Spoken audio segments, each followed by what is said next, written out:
就是兄弟啊，坐高铁啊到南京来卖一台 Mate X6给我。说你要想办拿，我不敢拿，因为我这里面贴了膜，然后我又他妈套了一个壳，要把这个下掉，你现在自己下不掉。我不敢下。这个兄弟贴了一个膜之后又加了一个壳，这壳估计还是比较紧的，对吧？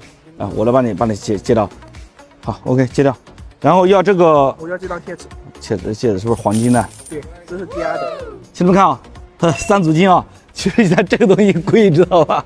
华为的 Mate X6啊，16加1TB 典藏版本，中轴上面兄弟贴了，这膜贴花钱了没有？花钱。花多少钱？花100多。我先把这个膜揭掉，我看哪个地方磕到碰到了。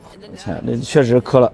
兄弟，主要是中轴上面，这上面我镜头贴了膜，这也贴了膜，也贴了一圈膜，其他地方还可以，没什么大问题。这个人家给你多少钱？多少钱？给你11000，11000是不是有点太低了？所以我从安徽那边坐高铁过来。我觉得可能是什么，他们不敢收，怕这个机器叫什么压在手里不好卖。因为这个一般人不会有。这段时间你用它感觉如何？说实话，其实它真的不是很好，哪一点？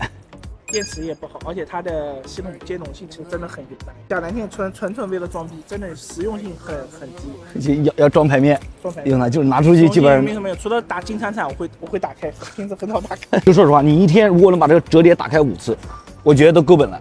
你现在就是换的这个手机，这个我用惯了苹果。这个机你多少钱买的？7800块钱。那你买的价格还可以。现在目前的新价买不到，新价要8000多呢。然后我把钱转给你，你马上还要买票回家是吧？哥哥，我要跑喽。行，你先走吧。啊，这个兄弟啊太赶了。然后这个机很多同行他现在不敢接这个X6，因为X6现在目前行情不是很稳定，好多人说觉得拿在手上卖不掉，到时候会亏。其实我觉得这个1TB 的话应该没什么大问题，因为现在目前这1TB 卖的话，毕竟还要卖14000、15000这个样子。我能比他要高个700-800块钱接，我觉得还不错。关注鑫哥换手机。